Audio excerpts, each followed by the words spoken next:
What's going on, everybody? C4 here, and welcome back to today's video where we've already done the AFC grades. If you haven't checked that out, it came out early in the afternoon. Go do so right now. But today, we'll be finishing off tonight, the first day after the draft has completed, the 2019 NFL draft. And we're going to look at the NFC grades. We're going to go through every single team, not go through every single pick, but talk about players that I thought were really, really good value and try to give a nice little grade score here for each individual team. Obviously, it's my own opinion, but I've looked at a couple of these little articles and stuff that have been posted that are this, and I've utterly disagreed with a lot of them. So I hope you guys are more so, siding with me. So we're gonna start in the NFC, the best division, the NFC East. So we'll start with my Philadelphia Eagles picks that I do like because I've already kind of talked about this. I like the Andre Dillard pick more now than I did when it was live.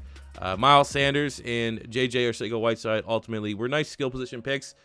I thought they could have done a little bit better day 3. I hated the picks day 3, to be honest with you, but ultimately the value, the long-term value, the forward thinking, the safe picks for the Philadelphia Eagles, I'm going to give them a low B. Not enough to get into the B-, but it's a very low B, but still a B grade nonetheless. Looking at the Dallas Cowboys, all right draft. They got Joe Jackson from Miami, Mike Jackson from Miami, the Jackson twins. They're not related, but I thought actually both those guys were really nice picks. I was a little bit surprised with Tristan Hill out of UCF in the second round. Because he had some off-the-field issues, attitude issues, and stuff like that. That was a common theme in his scouting reports. I thought second round was maybe a slight too rich. I more so had like a 4th, 5th round grade on him. But in terms of a prospect, very intriguing prospect, great athlete. Had some times when he would take over games, but I kind of had that as a negative. So ultimately for the Dallas Cowboys, I'm just giving him a C+. Wasn't a home run draft, and I actually think last year I gave the Dallas Cowboys my highest grade for anyone that drafted, so it's not just like I'm biased. I just thought they just had like a slightly below average draft for them. Move to the New York Giants. For the Giants, they had some good picks. Dexter Lawrence, he's a good player. He'll be nice on that defensive front. DeAndre Baker's a solid player. Julian Love, got a nice little value pick there. Was a fringe first-round talent till he kind of didn't really have the greatest of combines. But still, I thought he would probably go late second, and they got him at a good value. Darius Slayton, wide receiver from Auburn. I actually had them mocked in my mock draft to the Giants. I've actually gone through and confirmed. I actually had more picks than what I thought that I actually predicted in my 32-team mock draft series. But I know for a fact I had Darius Slayton to the Giants. I like that. He's good speed. George Asafo-Ajay, late-round pick from Kentucky, but he's an outstanding athlete. Watch for him to make the roster. And obviously, you have to talk about the Daniel Jones pick. I know I've come out and said I don't hate it as much as people thought I would hate it. Yeah, I mean, in terms of draft prospects, it's a weak QB class, and Daniel Jones might have as good of a shot as any of these, not great quarterbacks out the box. Great, anyways. They could develop into something, but it's just at the pick 6. Ultimately, that's what I can't get behind. At pick 6, they got fleeced. They got panicked into making that move because they thought other teams were interested in him, and in reality, I don't think it was because Dave Gettleman is not a good GM. But ultimately, they had a bunch of picks. I think they got some pretty damn good players, so I'm gonna give them a B-. And then finishing up with the Washington Redskins. Redskins had a great draft. Dwayne Haskins, again, weak QB class. I'm not going to overrate Dwayne Haskins as a prospect, but I got to look at the value of the pick. Some people thought the Redskins, when Dan Snyder was taking over the board, they're going to trade up and do a bunch of excessive stuff to get their QB. They sat there at 15 and were able to get, in my opinion, the best quarterback in a weak QB class. They got Montez Sweat, who falled because of, I guess, an apparent heart issue that actually wasn't a thing. And he's a great fit because they needed to reload there at outside linebacker, get someone else that can play along with Ryan Kerrigan. Terry McLaurin, wide receiver from Ohio State. That was good value. Bryce Love, maybe slightly high, but I still like Bryce Love as a prospect to turn around. And I'm not going to completely write him off because he had a horrendous year at Stanford. Look at the 2 years. There could be something there. They got Kelvin Harmon late. He was a guy that had some first-round buzz. I only thought he'd probably be, mid-second, early third. They got him late. And this is a team that definitely needs to try to find a way to improve their wide receiver core. They got Jimmy Moreland, who I actually thought was going to be a late-round pick that has a legit shot to earn a starting nickel role. And I think he could very well do that for the Washington Redskins. Only kind of weird pick here for the Washington Redskins. They got Wes Martin, a guard in the 4th round. I actually never really heard of him during the draft process. So considering he was a 4th round pick, which is a decent investment, I never heard of him. A little bit of a head scratcher, but ultimately not going to affect the grade. I'm giving the Washington Redskins an A+, which if you haven't watched the first video about the AFC, the only team that got an A+ in the AFC was the Buffalo Bills. And we're starting with an A+ here in the first division in the NFC grades. Moving on to the NFC North. We'll start with the Green Bay Packers. They got Darnell Savage. I've been hyping him up for quite some time on the channel. I think he's going to be an exceptional pick and will be quickly a fan favorite for the Green Bay Packers. Elton Jenkins, a versatile offensive lineman. They got Jay Sternberger at tight end. I think if you had to get a value tight end, if you missed out on a Hawkinson or a Fant, I thought maybe Jay Sternberger and maybe a Foster Moreau would be the big picks that you could potentially get. And they got one of them in Sternberger. Great receiver. I kind of have a question mark about Rashawn Gary now. It's not necessarily... I never actually really held his lack of call production that much against him. It did in separating, like, is he truly elite or is he just a good defensive end? I think he's just a good defensive end right now that can obviously develop high ceiling, but it's just the injury. Unless I'm completely off board, what I've read is that he has an arm injury and he has no timetable for when he can return. And it's expected he's going to at least miss some games of the regular season just because of that. And his availability, kind of had a question mark about that pick, but ultimately wasn't bad for the Green Bay Packers. I mean, they did start with 2 first-round picks. I'll give him a B+. It was a good draft. Maybe they could have done a little bit better, but still wasn't a bad draft at all. Moving on to the Detroit Lions, 2 picks that I absolutely loved. TJ Hawkinson in the first round. I actually mocked them to get Hawkinson. It's a great pick. And they got Amani Oruwariye, the corner from Penn State, really, really late. I think that's a nice little value pick up there. Wouldn't be surprised to see if he can earn a lot of playing time as a rookie. But a real head scratcher in getting Tavai in the second round, the linebacker from Hawaii. I mean, I had Tavai as a draftable linebacker. There was some things to like, but as a second-round pick, I mean, unless Pat Patricia got that little bit of dust, that little magic dust that just Bill Belichick has been able to use to identify these players that just are perfect fits for his scheme and nowhere else. And maybe Tavai could be that guy at face value, a little bit of a head-scratching pick, but still because the Hawkinson pick and getting Oruwariye late, I'm going to give them a B. It's a low B, almost a B-, but they get a B. Look at the Chicago Bears, a team that just didn't have a lot of draft picks, so it's always going to be tough for them to get a good draft grade, but they traded up to get David Montgomery, an interesting back. I don't personally know how much more of a scheme fit he is than Jordan Howard, because that was the whole reason why Jordan Howard got traded, because he wasn't a scheme fit. I think Montgomery fits it a little bit better, but I don't think it's like he's a perfect fit for a Matt Nagy offense. They got Riley Ridley, who I thought was one of the most overrated wide receivers in the draft, but they got him in the 4th round. So, I mean, he does have some pretty good route running ability, decent hands. So I can kind of agree with that evaluation. It was more so when Riley Ridley was being mocked, like high second round stuff. I was like, okay, that's ridiculous. 4th round, that's a pretty good spot to get him. Ultimately, just because there wasn't a whole lot of picks here for the Bears, it was going to be tough for them to get anything higher than a C+. So I'm just giving them a C+ right now. But Montgomery was a nice little pickup. And then finishing up with the Minnesota Vikings. They got Garrett Bradbury from NC State. Had him mocked to the Vikings in my mock draft. Irv Smith Jr., the tight end from Alabama.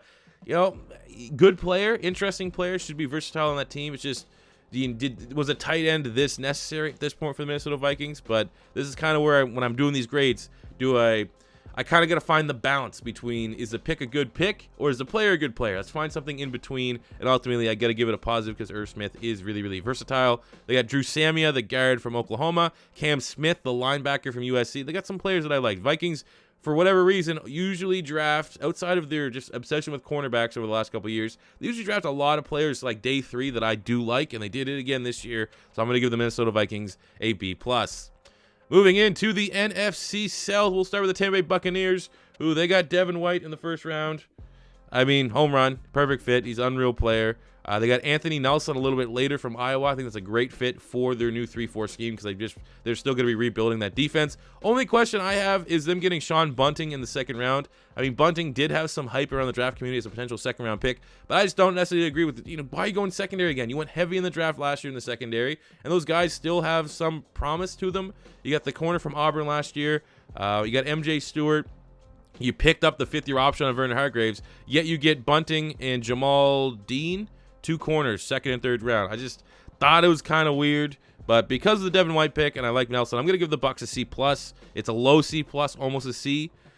Moving to the Atlanta Falcons, they went on the O-line. I'm going to be contradictory here just a little bit. They got Chris Lindstrom. I thought it was a great safe pick. And then they got Caleb McGarry, and I do rate McGarry as a tackle. I thought he was actually going to be maybe a sleeper, guy that might sneak into day 3 and could emerge as a starting spot. Now, it kind of goes to a negative, is that they got him in the 1st round. I thought that maybe was a little too rich for my blood to get McGarry, even though I do agree he'll be a good player, and I wouldn't be surprised to see Lindstrom and McGarry be the starting right side of that Falcons offensive line.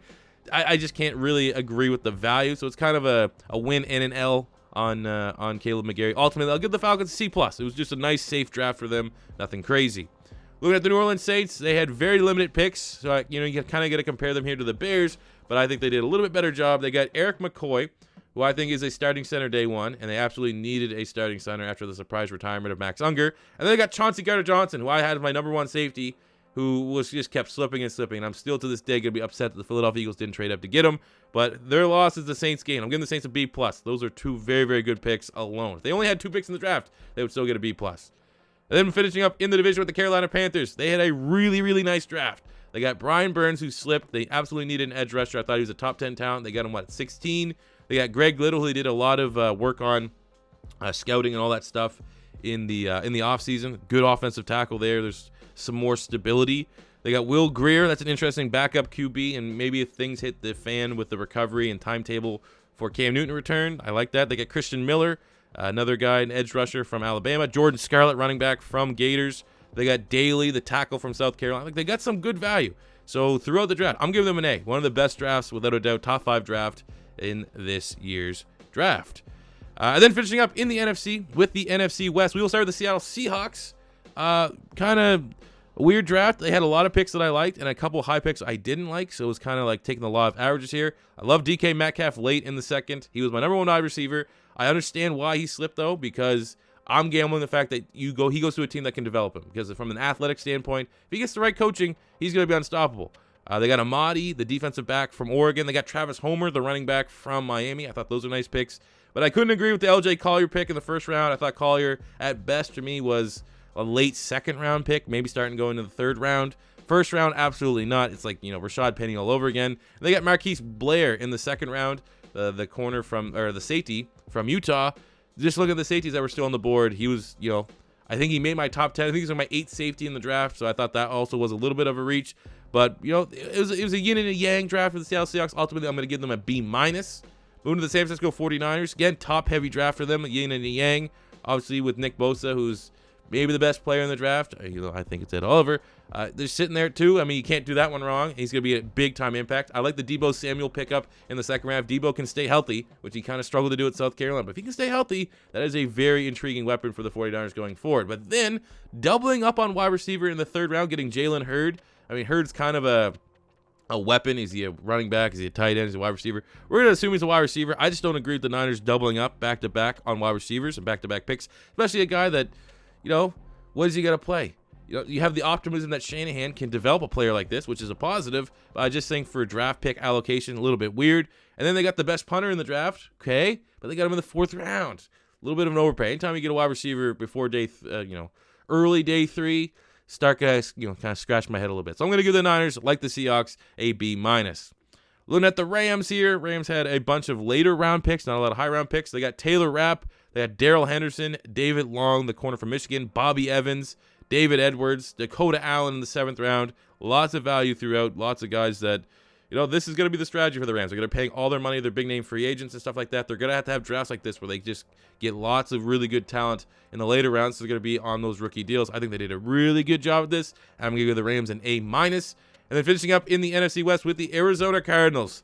So kind of like the Caleb McGarry pick, there's a positive and negative. Kyler Murray is both a positive and a negative. I still feel like I can't completely reward this pick because of how everything happened with Josh Rosen. I feel like if they were smart, they would have been able to get a first for Rosen and not a second, not a late second at that. But still, you were able to get value for Josh Rosen, and now you got a guy that clearly is going to be a better fit in this scheme for Cliff Kingsbury. So ultimately, you got to give it a positive. He's a polarizing player, and he could very well become the next Russell Wilson. They got Andy Isabella in the second round. He's actually, when I look back at my Eagles draft, would have loved Andy Isabella in Philadelphia. They got Hakeem Butler, Andy Isabella, Larry Fitzgerald, and ultimately it'll be Isabella, Butler, and Christian Kirk. That's a really intriguing and promising wide receiver core going forward. Deontay Thompson slipped to the 5th round. I mean, there is some upside there. He showed flashes. He was really, really inconsistent, hot and cold at Alabama. But if you can develop, you can get that consistency. They got a really good value pick. And also Michael Dogby, real late from Temple. I thought that's a great pick there for that new 3-4 scheme on the defensive front. So